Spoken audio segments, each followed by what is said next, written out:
الرحیم قرآن کریم کے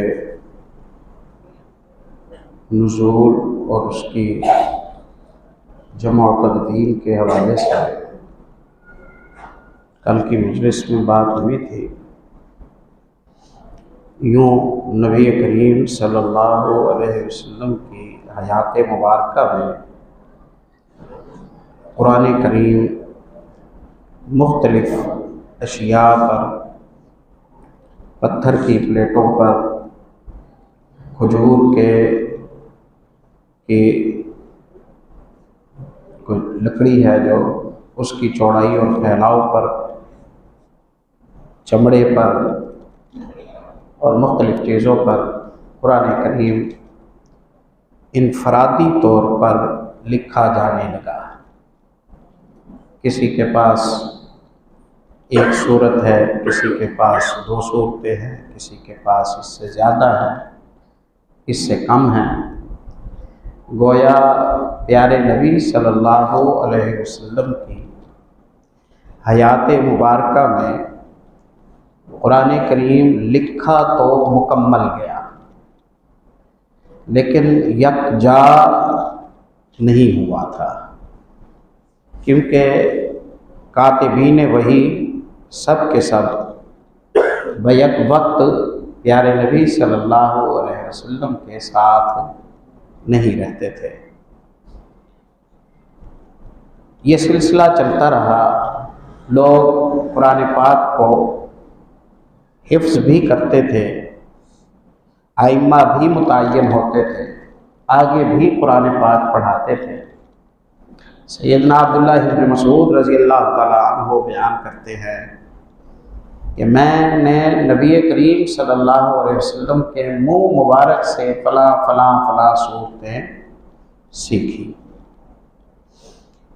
کیونکہ آپ صلی اللہ علیہ وسلم قریش میں سے تھے اور دیگر عرب قبائل کے عربی گفتگو کرنے کے لب و لہجے مختلف تھے۔ اس وجہ سے دوسرے لہجوں سے والوں کو قریش کی لغت میں قرآن پاک پڑھنے میں دقت ہوتی تھی۔ نبی کریم صلی اللہ علیہ وسلم کی بخاری میں کتاب القراءہ وغیرہ میں حدیث ہے، آپ صلی اللہ علیہ وسلم فرماتے ہیں کہ میں نے جبریل علیہ السلام سے ایک دفعہ کہا کہ بعثت الی امۃ امیۃ، جبریل میں امی امت کی طرف بھیجا گیا ہوں، ان کے لیے ایک ہی قرأت پر جمع ہونا مشکل ہے، آپ مجھے اور قرأتیں سکھا دیں تاکہ ہر قبیلہ اپنے قبیلے کی قرأت کے مطابق قرآن پڑھ سکے اور کسی کے لیے مشکل نہ ہو۔ تو انہوں نے مجھے اور قبائل کی قرأت سکھائی، حتیٰ کہ قرأت 7 ہو گئی۔ 7 قرأت پیارے نبی صلی اللہ علیہ وسلم نے خود جبریل علیہ السلام کے ذریعے تعلیم حاصل کی۔ اب ہر قبیلہ اپنے لب و لہجے کے مطابق قرآن پاک کی تلاوت کرتا تھا، اور یہاں یہ یاد رکھیے کہ یہ 7 قرأتیں ہیں، 7 الگ الگ قرآن نہیں ہیں، یعنی ان 7 قرأتوں میں معنی کی، مفہوم کی، نظریے کی کوئی تبدیلی نہیں ہے، حتیٰ کہ لفظوں کی تبدیلی بھی نہ ہونے کے برابر ہے کہ لفظ ہی بدل گیا ہو۔ ان قرأتوں میں جو تبدیلی ہے وہ زبر کی، زیر کی، کسی لفظ کو تھوڑا سا کھینچ کر پڑھنا ہے، کسی لفظ کو تھوڑا سا تخفیف کے ساتھ پڑھنا ہے، مالک یوم الدین پڑھنا ہے یا ملک یوم الدین پڑھنا ہے۔ یہ لب و لہجے اور انداز کا، تلفظ کا فرق تھا، کہیں کہیں خال خال نقطوں کا فرق آ جاتا تھا، معنی ہرگز ہرگز ہرگز تبدیل نہیں ہوتا تھا۔ یہ تعصب قابل اصلاح ہے اور یا سرسری مطالعے کی وجہ سے پیدا ہوا ہے یا سمجھنے کا فرق ہے کہ جی 7 الگ الگ قراتیں، ہر قرات میں الگ الگ معنی بنتے ہیں، الگ الگ لفظ ہوتے ہیں۔ ہرگز ایسی بات نہیں ہے، ایسا بالکل بھی نہیں ہوا۔ یہ بالکل ویسے ہے کہ میں مثال میں آپ کو سمجھاتا ہوں کہ ملتان کے لوگ سرائکی جس زبان سے، جس انداز سے، جس لب و لہجے سے بولتے ہیں، اس میں اور آپ ڈی جی خان چلے جائیں، وہاں کی سرائکی میں لب و لہجے کا فرق ہے، ادائیگی کا فرق ہے، الفاظ کا جو معنی مفہوم ہے وہ تقریباً ایک ہی جیسا ہوتا ہے۔ تو بالکل ایسا ہی تھا جیسے لغت ایک علاقے سے دوسرے علاقے میں اپنے تھوڑے سے طرز تکلم کو تبدیل کر دیتی ہے، تو کچھ ایسی بات تھی۔ 7 قرآن نہیں، قرآن ایک ہے، اس کو پڑھنے کے انداز لہجے مختلف تھے، ان لہجوں پر رسول اللہ صلی اللہ علیہ وسلم نے قرآن پاک پڑھنے کی تعلیم دی۔ بخاری میں حدیث آتی ہے، سیدنا عمر بن خطاب رضی اللہ تعالیٰ عنہ بیان کرتے ہیں، میں مسجد میں گیا، امام نماز پڑھا رہا ہے، ہشام بن ہشام رضی اللہ تعالیٰ عنہ تلاوت کر رہے ہیں وہ، اور تلاوت میں سورۃ الفرقان پڑھ رہے ہیں۔ وہ جس طریقے سے پڑھ رہے تھے میں نے اس طرح نہیں سیکھا تھا، جبکہ میں نے خود رسول اللہ صلی اللہ علیہ وسلم سے سورۃ الفرقان پڑھی۔ میں پریشان ہو گیا کہ یہ تو اور انداز سے قرآن پڑھ رہے ہیں، تو مجھے نماز میں ان پر بڑا شدید غصہ آیا، اور قریب تھا کہ میں نماز پہ ہی بے قابو ہو کر میں امام پر جھپٹ پڑوں کہ تو قرآن غلط پڑھتا ہے، مصلی پر کھڑے ہو کر غلط پڑھتا ہے۔ صبر کیا، میں نے نماز سے فارغ ہوا، میں نے کہا من اقرا کا هذه القراءة، کس نے پڑھایا ہے تمہیں؟ انہوں نے کہا کہ مجھے رسول اللہ صلی اللہ علیہ وسلم نے پڑھایا ہے۔ میں نے کہا نہیں، تم غلط بیانی کرتے ہو، یہی صورت میں نے رسول اللہ صلی اللہ علیہ وسلم سے خود سیکھی ہے، آپ نے مجھے تو اور طریقے سے سکھائی ہے۔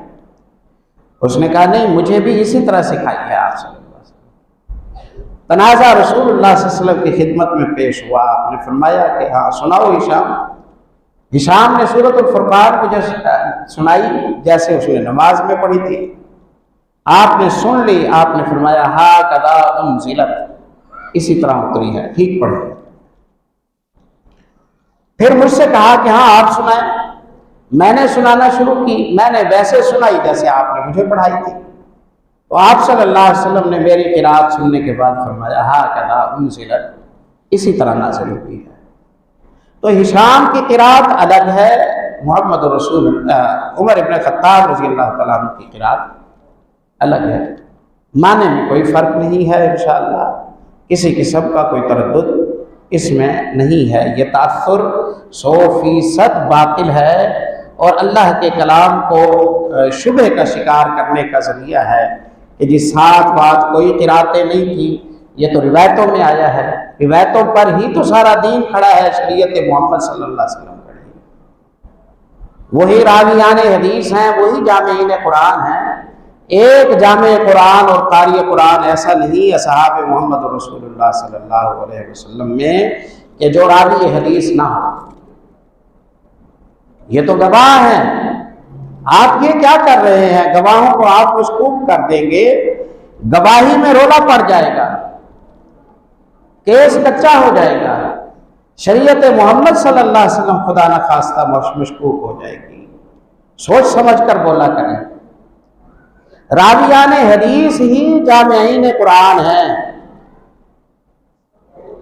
اگر وہ قرآن کی روایت میں معتبر ہیں تو وہ حدیث کی روایت میں معتبر ہیں، اور بالیقین قرآن کی قرات میں بھی وہ معتبر ہیں، اور بالیقین روایت حدیث میں بھی وہ معتبر ہیں۔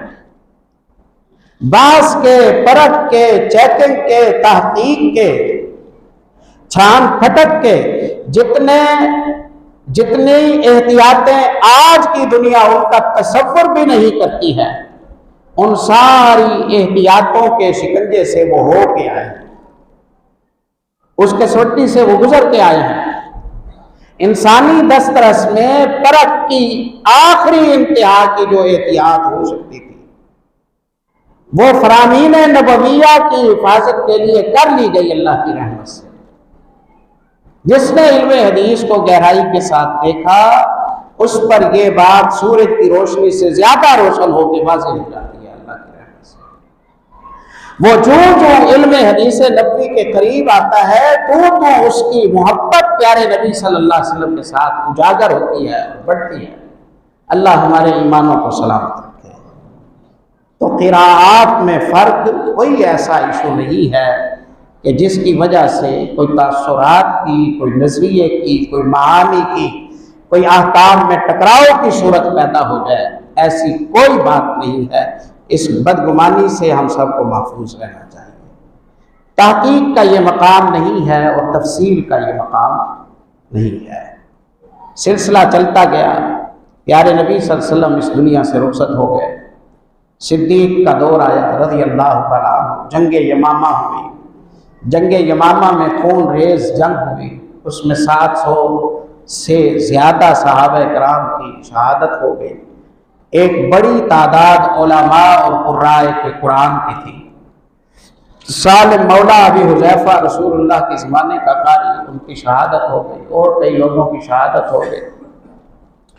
اب قاریوں اور علماء کی شہادت جب ہوئی، اس کثرت کے ساتھ جو محافظین قرآن تھے، جو جامعین قرآن تھے، جو کاتبین وحی تھے، تو اس امت کے قائد، اس امت کے دور اندیش، اس امت کے عبقری، اس امت کے دانا ترین شخص، پیارے نبی صلی اللہ علیہ وسلم کے مشیر خاص، آپ صلی اللہ علیہ وسلم کے سسر نامدار، آپ صلی اللہ علیہ وسلم کے لیے رب تعالیٰ کا انتخاب سیدنا عمر بن خطاب رضی اللہ تعالیٰ عنہ، جن کے دین کی، جن کے علم کی مثالیں اللہ نے خاتم محمد رسول اللہ صلی اللہ علیہ وسلم کو دی۔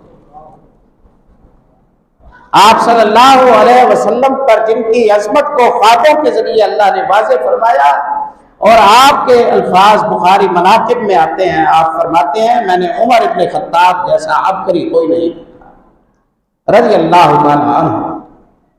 فکر لاحق ہو گئے، بے چین ہو گئے۔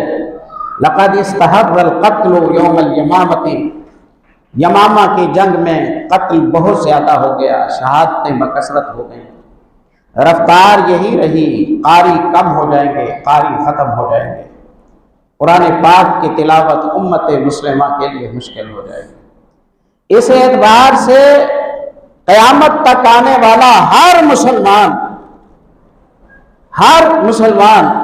عمر ابن خطاب رضی اللہ تعالیٰ عنہ کے اس مشورے کا ممنون ہونا چاہیے۔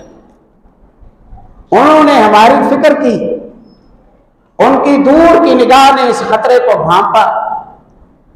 خلیفہ وقت عمر ابو بکر صدیق رضی اللہ تعالیٰ عنہ کی خدمت میں آئے، یوں شہادتیں ہوتی رہیں، قرآن پاک کی تلاوت مشکل ہو جائے گی، حفاظت مشکل ہو جائے گی۔ مشورہ یہ ہے کہ قرآن پاک کو ایک جلد میں 2 گدوں کے درمیان جمع فرما لیں۔ سیدنا ابو بکر صدیق رضی اللہ تعالیٰ عنہ کو تردد ہوا، کیف افعل شیئا لم یفعلہ رسول اللہ صلی اللہ علیہ وسلم، وہ کام کیسے کروں جو کام نبی صلی اللہ علیہ وسلم نے نہیں کیا۔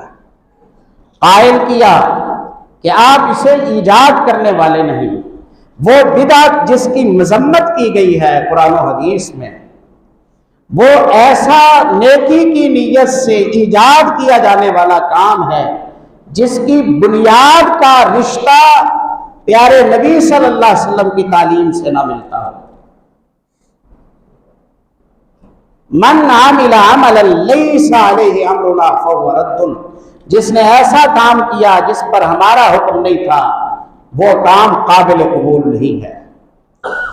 من احدث فی امرنا ھذا ما لیس منہ فہو رد، جس نے ہمارے اس دین میں خود سے کوئی عبادت گھڑ کے شامل کر دی، جس کی ہم نے تعلیم نہیں دی تھی اس عبادت کو قبول نہ کرو، اس عبادت کو قبول نہ کرو۔ اتبعوا ما انزل الیکم من ربکم ولا تتبعوا من دونہ اولیاء، جو رب نے اتارا ہے اس کی پیروی کرو، جو رب نے اتارا نہیں ہے اس کی پیروی نہ کرو۔ کیف افعل شیئا لم یفعلہ رسول اللہ صلی اللہ علیہ وسلم، میں وہ کام کیسے کروں جو کام رسول اللہ نے نہیں کیا۔ صدیق اکبر ڈر گئے، حالانکہ جمع قرآن کا کام رسول اللہ نے کیا تھا۔ اب کیا فرق پڑتا ہے کہ ساری صورتیں ایک بندے کے پاس ہوں یا چند صورتیں ایک بندے کے پاس ہوں، بنیاد تو مل گئی۔ یہ صدیق کا ورع ہے، یہ صدیق کی خشیت ہے، یہ صدیق کی احتیاط ہے، یہ ان کا تقوی ہے، یہ ان کی احتیاط کی صورت ہے کہ وہ اکٹھا دو گتوں کے درمیان ایک جلد میں جمع کرنے کے حوالے سے تردد کا شکار ہو گئے۔ گویا میں ایسا کوئی کام نہیں کرنا چاہتا جس کا جوڑ، جس کا ربط، جس کا تعلق، جس کی اصل میرے نبی صلی اللہ علیہ وسلم سے نہ ہو۔ فاروق نے بحث کی رضی اللہ تعالیٰ عنہ اور سمجھایا جمع قرآن کی اصل محمد رسول اللہ سے ہے، کتابت قرآن کی اصل محمد رسول اللہ صلی اللہ علیہ وسلم سے ہے، حفاظت قرآن کی اصل محمد رسول اللہ صلی اللہ علیہ وسلم سے ہے، کاتبین وحی کی شہادت محمد رسول اللہ صلی اللہ علیہ وسلم سے ہے۔ اس ضرورت کو خود رسول اللہ نے محسوس کیا، آپ نے کاتب مقرر کیا۔ ہر رمضان میں قرآن پاک کا جبریل کے ساتھ دور کرتے ہیں، زید بن ثابت کے ساتھ دور کرتے ہیں، عبداللہ بن مسعود سے سنتے ہیں، ابو موسیٰ اشعری کی قرات کو سنتے ہیں، ابی بن کعب کو بلا کر سناتے ہیں رضی اللہ عنہم اجمعین۔ یہ ثبوت ہے قرآن کو محفوظ ہونا چاہیے۔ قائل کرتے رہے کرتے رہے کرتے رہے، آپ نے کوئی الگ کام نہیں کرنا، آپ نے کوئی نیا دین نہیں بنانا، جو جمع ہو چکی ہے صورتیں انہیں اکٹھا کر دینا ہے تاکہ ہر کسی کو اکٹھا پورا قرآن پہنچایا جا سکے۔ یہ احداث نہیں ہے، یہ ایجاد نہیں ہے، یہ ابداع نہیں ہے، یہ بدعت نہیں ہے۔ بدعت ما کان علی غیر اصل ثابت، جس کی بنیاد ہی نہ ہو اور نئے سرے سے سارا کام شروع کر دیا جائے، وہ مضمون بدعت ہوتی ہے۔ جس کی اصل کا رشتہ محمد رسول اللہ سے ملے وہ بدعت نہیں ہے، وہ بدعت نہیں ہے۔ اس کی تو اصل محمد رسول اللہ سے ملتی ہے۔ بیائی نہیں اسی طرح سیدنا عمر بن خطاب رضی اللہ تعالیٰ عنہ نے جب تراویح دیکھی، تشریف لائے، مسجد نبوی ہے، یہاں ایک امام چند افراد کو نماز پڑھا رہا ہے، وہاں ایک امام چند افراد کو نماز پڑھا رہا ہے، تیسری جگہ چوتھی جگہ مسجد ایک ہے، جماعتیں چار ہو رہی ہیں، اماموں کی آوازیں آپس میں ٹکرا رہی ہیں، اجتماعیت ٹوٹ رہی ہے، اجتماعیت ٹوٹ رہی ہے۔ تو انہوں نے یہ قابل غور بات ہے، انہوں نے اس جماعت کو ناجائز نہیں قرار دیا۔ میں پوچھتا ہوں، یہ آج پہلے دن جماعت ہوئی تھی جو عمر بن خطاب رضی اللہ عنہ نے مسجد نبوی میں دیکھی، 4 6 8 جماعتیں ہو رہی ہیں، پہلے دن ہو رہی تھی؟ نہیں، کب سے ہو رہی تھی؟ عہد نبوی سے ہو رہی تھی۔ تراویح کی جماعت اس دن سے ہو رہی ہے جس چوتھی رات رسول اللہ صلی اللہ علیہ وسلم تشریف نہیں لائے۔ آپ نے نہ آنے کی وجہ بیان کی کہ کہیں فرض نہ ہو جائے۔ صحابہ سمجھ گئے کہ جماعت عیب نہیں، جماعت عیب نہیں، آپ کے نہ آنے کی وجہ اور ہے، آپ کے نہ آنے کی وجہ اور ہے۔ جماعت کرنا ٹھیک ہے، تراویح با جماعت پڑھنا ٹھیک ہے، 3 دن پڑھایا تو اصل ثابت ہو گئی۔ آج رسول اللہ کیوں نہیں آ رہے؟ جواب یہ ہو سکتا تھا کہ کیونکہ جماعت تراویح کی جائز نہیں ہے۔ یہ جواب تو نہیں دیا رسول اللہ صلی اللہ علیہ وسلم. یہ جواب تو خود سے سمجھ لیا گیا کہ تراویح کی جماعت جائز نہیں ہے. پیارے نبی نے تو یہ جواب نہیں دیا تھا. آپ تو چوتھی صبح جب آئے آپ نے فرمایا مجھے پتا تھا کہ تم میری انتظار کر رہے ہو. اللہ کے نبی آپ کیوں نہیں تشریف لائے؟ میں اس لیے نہیں آیا کہ کہیں تم پر فرض نہ ہو جائے. یہ کہا میں اس لیے نہیں آیا کہ جماعت ناجائز ہے. یہ تو نہیں کہا رسول اللہ صلی اللہ علیہ وسلم کہ تراویح کی جماعت کرنا جائز نہیں ہے اس لیے میں نہیں آیا. یہ تو نہیں کہا آپ نے. 3 دن ناجائز کام تو نہیں کیا تھا رسول اللہ نے. قابل اصلاح بات ہے. جن مسائل کی بنیادوں کا تعلق محمد رسول اللہ سے ہو ہرگز بدعت نہیں ہے. اپنی زبانوں کو استعمال کرنے میں ہمیں محتاط ہونا چاہیے. چوتھی رات رسول اللہ نہیں آئے اس لیے نہیں کہ جماعت جائز نہیں, اس لیے نہیں آئے کہ آپ کی شفقت تھی, آپ کی رحمت تھی. آپ صلی اللہ علیہ وسلم امت کے لیے اضافی برڈن نہیں بنانا چاہتے تھے. آپ اس دنیا سے چلے گئے, اب تشریح کا سلسلہ ختم ہو گیا. الیوم اکملت لکم دینکم. صحابہ کرام نے سمجھا, اس پر سب کا اتفاق تھا, اسی لیے تو مدینہ کی بستی میں جماعتیں ہو رہی تھی. نہ اہل بیت نبی کو اعتراض تھا, نہ گھرانہ علی رضی اللہ تعالیٰ عنہ کو اعتراض تھا, نہ خلفائے راشدین کو اعتراض تھا. یہ جماعت صدیق کے دور میں ہوتی رہی, یہ جماعت فاروق کے دور میں ہوتی رہی. فاروق نے جو تبدیلی فرمائی وہ انتظامی نوعیت کی تبدیلی ہے. جیسے کہ مسجد انتظامیہ کہتے ہیں کہ کل سے عصر کی نماز 4:30 بجے پڑھیں. انہوں نے عصر کی نماز کو ایجاب تو نہیں کیا, یہ عصر کی نماز کی بنیاد رکھنے والے تو نہیں ہیں.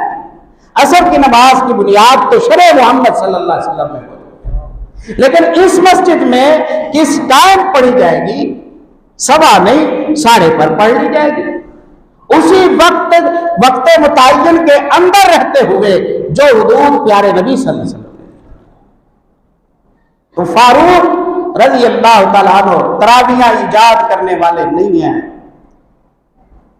کہ امت مسلمہ کو اس سے پہلے تراویح کا پتہ ہی نہ ہو. تراویح کا رشتہ محمد رسول اللہ سے ہے, باجماعت تراویح کا رشتہ محمد رسول اللہ صلی اللہ علیہ وسلم سے ہے. فاروق نے انتظامی طور پر یہ کیا کہ ایک مسجد میں ایک جماعت کرا دو. اس مسجد کی انتظامیہ مجاز ہے. اگر 2 جماعتیں ہو رہی ہوں وہ آپ سے کہے کہ نہیں بھائی ایک ٹائم میں ایک جماعت کراؤ, ایک ٹائم میں ایک جماعت کراؤ, کوئی حرج کی بات نہیں. اگلے روز فاروق رضی اللہ تعالی عنہ آئے اور فاروق نے فرمایا نعمت البدعۃ ھذہ, یہ اچھا اقدام ہے. یہاں بدعت شرعی اصطلاح میں ہے ہی نہیں. فاروق یہ نہیں کہہ رہے کہ میں نے تمہیں بدعت سکھائی تم بدعتی بن گئے, واہ کیا بات ہے. فاروق تو بدعت کے قاطع تھے رضی اللہ تعالیٰ عنہ. صحابہ کرام تو اتباع سنت پر جانے دینے والے تھے. یہاں جو فاروق نے کہا نعمت البدعۃ ھذہ, یہ اچھی بدعت ہے, اس بدعت کو شرعی معنوں میں لینا ٹھیک نہیں ہے. شریعت اسلامیہ کی اصطلاح اور ڈیفینیشن میں جب بدعت کا لفظ استعمال ہوتا ہے وہ مذمت کے معنی میں استعمال ہوتا ہے. کل بدعۃ ضلالہ, ہر بدعت گمراہی ہے. عربی زبان میں بولتے ہوئے جب آپ لفظ بدعہ استعمال کرتے ہیں اس کا معنی ایجاد, اس کا معنی نیا کام, اس کا معنی اقدام ہے. اس معنی میں استعمال کیا. سیدنا عمر بن خطاب رضی اللہ تعالیٰ عنہ نے نعمت البدعۃ ھذہ, یہ اچھا اقدام ہے. چلو ایک دوسرے کو خلل بھی نہیں پڑے گا اور جماعت بھی ہو جائے گی. آپ نے خود 2 امام مقرر کر دیے اور وہ جماعت کرایا کرتے تھے. اور یوں تراویح کا سلسلہ عہد فاروقی سے پہلے بھی چل رہا تھا, عہد فاروقی کے بعد بھی اہل اسلام کے درمیان انشاءاللہ کوئی مختلفی نہیں ہے. ہم یہ منہج کے نام پر اور اتباع سنت کے نام پر بالخصوص نوجوان جو اہل مساجد کے درمیان یہ تاثر بعض دفعہ پھیلاتے ہیں کہ چھوڑو پڑے تراویح کوئی اتنی بات نہیں ہے، وہ بعد میں شروع ہوئی وغیرہ وغیرہ، ہم ان سے درخواست کریں گے کہ اس طرح کی بات مسلم معاشرے میں کر کے ایک ثابت شدہ حقیقت کو کسی تردد کے بھیٹ نہ چڑھائیں۔ ہرگز اس طرح کا تاثر پیش کرنا جائز نہیں ہے کہ وہ چار جوانوں میں بیٹھ کر کے وہ یہ بعد میں ہوئی ہے، سنت سے تو اس کا تذکرہ نہیں ہے۔ سنت کسے سمجھتے ہو تم؟ اور سنت کے حوالے سے کیا ضابطے ہیں تمہارے یہاں؟ کیا جس عمل کو رسول اللہ پسند کریں، صدیق اپنائیں، خیر القرون اپنائیں، تمہارے نزدیک وہ سنت نہیں ہوتا؟ تمہیں یہ لگتا ہے کہ رسول اللہ صلی اللہ علیہ وسلم کے سارے صحابہ کرام کی بدعت پر جمع ہو گئے؟ لا حول ولا قوت الا باللہ۔ یہ اتباع سنت نہیں، یہ تعنت ہے، یہ تکلف ہے، یہ بے علمی کے باوجود منہ کا اضافی زور ہے، یہ بے احتیاطی کے جملے ہیں، ان سے تردد کی فضا مسلمانوں میں پیدا ہوتی ہے۔ اور مسلم معاشرے کی مساجد کے منتظمین مجاز ہیں اس بات کے کہ معتکفین پر شرط رکھیں کہ آپ اگر اعتکاف بیٹھتے ہیں تو تراویح کی جماعت میں آپ شامل ہو، آپ کا عذر ہے تو ٹھیک ہے، آپ کا عذر نہیں ہے اور آپ کا نظریہ یہ ہے نہیں صاحب تراویح تو نہیں ہونی چاہیے تھی، یہ میں فلاں پڑھ لوں گا، ان سے کہیے جا کے کسی اور مسجد میں اعتکاف کریں۔ 10 دن بندہ بیٹھا رہے گا، اس طرح کے جراثیم چھوڑتا رہے گا، معتکفین کے نظریات کے ساتھ کھیل کر واپس چلا جائے گا۔ ہرگز اس طرح کے شوشے چھوڑنے کی اجازت نہیں ہے۔ بس اسی پر اکتفا کرتے ہیں، دورانیہ ہمارا آج کا مکمل ہو گیا ہے، آگے بات انشاءاللہ جاری رکھیں گے۔ سبحان اللہ۔